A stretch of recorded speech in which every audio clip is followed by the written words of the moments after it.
Você conhece o tecido Mil e Uma Utilidades? Vem comigo que eu vou te contar. O tecido conjuntivo, ele é um tecido com várias facetas.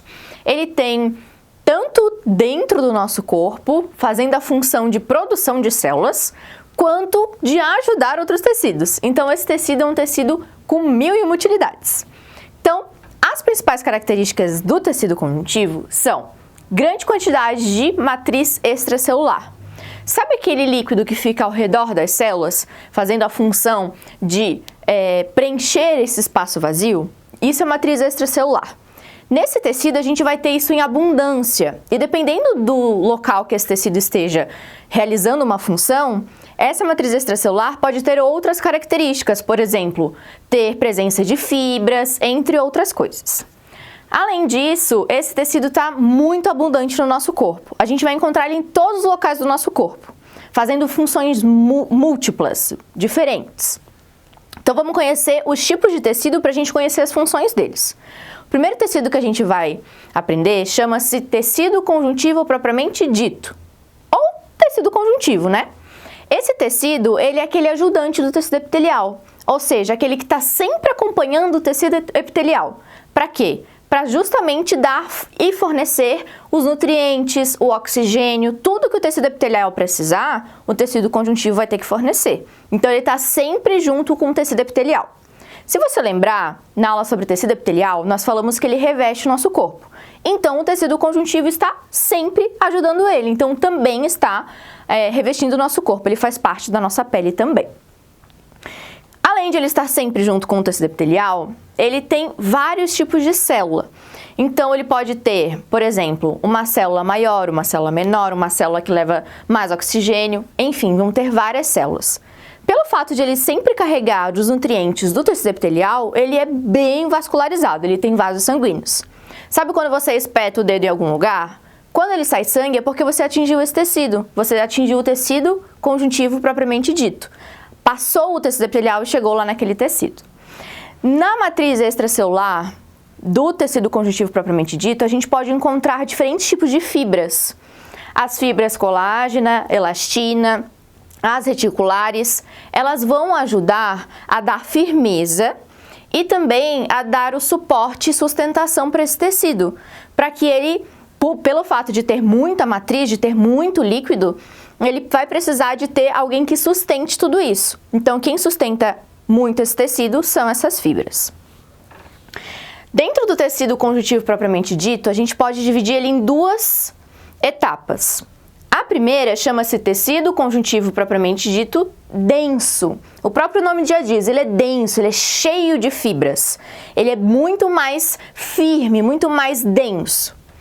Ele vai ter muita fibra, o que fornece a ele muita firmeza e resistência, e a gente pode encontrar esse tecido formando os tendões, que são aquelas estruturas que vão auxiliar na junção entre musculatura e osso, para que a gente consiga fazer os movimentos sem que isso solte. E ele tem que ser firme, forte, porque se a gente vai pegar, por exemplo, uma caixa, a gente precisa ter firmeza nessa estrutura. Assim, os tendões precisam ser firmes também.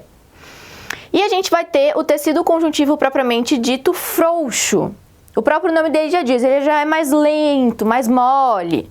Ele vai ter pouca fibra, vai ser menos firme do que o tecido conjuntivo propriamente dito denso. E a gente encontra ele formando a nossa derme, que é a segunda camada da nossa pele.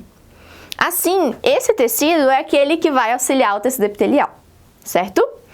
Vamos para o próximo tecido, para a gente ir conhecendo ainda mais os tecidos conjuntivos. O tecido conjuntivo adiposo, ele é o tecido que faz reserva de gordura. Então, ele possui células que se chamam adipócitos, e essas células, elas têm a capacidade de armazenar lipídios. Os lipídios são as gorduras.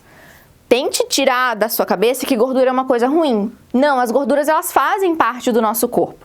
Logicamente que a gente tem gordura boa, gordura ruim, mas os lipídios bons, eles fazem parte da estrutura do nosso corpo também. Então, a gente também tem lipídios no nosso corpo. E no tecido conjuntivo adiposo, a gente tem uma grande quantidade de lipídios, porque essas células, elas têm essa capacidade de ir lá e guardar dentro delas. Além disso, elas são reserva de energia. A primeira reserva de energia do nosso corpo são os carboidratos, mas quando a gente não encontra isso, o nosso corpo vai procurar de alguma forma essa energia, onde ele vai encontrar no tecido conjuntivo adiposo. Então, os lipídios também são fontes de energia para o nosso corpo. Sendo assim, esse tecido é uma ótima reserva de energia para o nosso corpo. Além disso, ele tem função de proteger o nosso corpo. Por quê? Pense o seguinte, nós temos vários órgãos no nosso corpo, nós temos o nosso cérebro, o nosso coração, pulmão, estômago, intestino, só que o nosso cérebro, o nosso coração, o nosso pulmão tem uma proteção forte, que são os nossos ossos. Mas aqui, ó, nessa estrutura do abdômen, a gente não tem esses ossos. Os nossos órgãos estão aqui desprotegidos. Então, a gente vai ter uma grande camada de tecido adiposo nesse local. Para quê? Proteger contra choques mecânicos. Quando você aperta esse local, ele está protegido pelo tecido adiposo. E além disso, ele mantém a temperatura corporal também. Funciona tipo um cobertor, sabe? Que fica mantendo toda essa estrutura bem quentinha para que a gente não perca temperatura com facilidade. Dá uma olhadinha aí como que ficam essas células todas cheias de lipídios. Os outros tecidos conjuntivos são o tecido conjuntivo cartilaginoso. Esse tecido é o que forma a cartilagem do nosso corpo. A cartilagem também está distribuída por todo o nosso corpo, principalmente em junções entre ossos. Por exemplo, aqui nos nossos dedos nós temos 3 ossinhos. Entre esses 3 ossinhos nós vamos ter cartilagens. Elas servem para proteger essas extremidades e toda vez que a gente fizer o movimento, os nossos ossos não arrastem um no outro, assim eles ficam protegidos. Esse tecido tem células chamadas de condoblastos. Essas células são responsáveis pela produção da fibra colágeno, que deixa essa cartilagem bem firme e também elástica, para que ela consiga ter um movimento. Outro lugar que a gente encontra esse tecido é formando o nosso nariz, por exemplo. Então, o nosso nariz e as nossas orelhas são moles, são elásticas, que a gente chama. Elas não são rígidas e duras, exatamente para que a gente consiga fazer coisas sem que nos machuque com facilidade. Por exemplo, já pensou se você deitasse lá para descansar em um travesseiro e sua orelha fosse de osso? Ela iria quebrar com grande facilidade, certo? Por isso, esse tecido ele é mais maleável. E quem faz isso são essas fibras. Quando nós somos jovens, essas fibras estão bem cheinhas, essas células estão bem cheinhas de fibras. E quando a gente vai envelhecendo, elas vão murchando e ficando pontos vazios. Então, quando a gente olha isso no microscópio, parece que tem vários buracos, mas na verdade são essas células que estão vazias dessas fibras. Então, esse tecido, ele também é avascular, ele não tem vasos sanguíneos, ele não é irrigado por sangue. E além disso, ele também não tem inervação. Quando você mexe o seu nariz, você sente dor? Não. Então, ele não tem essa inervação. Então, ele vai precisar dos tecidos ao seu redor para receber os nutrientes, receber a nutrição. Então, além de fazer a proteção dos nossos ossos, esse tecido também vai dar sustentação. Aonde? Nessa estrutura de orelha, nariz, na nossa traqueia, nós temos anéis de cartilagem na nossa traqueia, no nosso pescoço. Então, esse tecido é um tecido muito importante pra gente. Apesar da gente achar que somente o osso é importante, não. Tecido conjuntivo cartilaginoso também é extremamente importante. O tecido conjuntivo ósseo, ele vai formar os nossos ossos. E ele tem uma diferenciação do tecido cartilaginoso. Qual que é? Possuir sais minerais na sua matriz extracelular. Ele possui, por exemplo, fósforo, magnésio e cálcio, que dão resistência a esse tecido. Ou seja, ele fica muito firme, dando sustentação para todo o nosso corpo e, além disso, também evitando com que a gente ande que nem Maria Mole. Então, esse tecido ele vai possuir sangue, diferentemente do tecido conjuntivo cartilaginoso. Esse daqui tem sangue. E a gente fica pensando, mas sangue dentro do osso? Sim, tem sangue dentro do osso. Inclusive, este sangue, a maioria das células desse sangue são produzidas no tecido conjuntivo hematopoético. Esse tecido ele é responsável pela fabricação de algumas células. E adivinha onde ele está? Dentro do osso.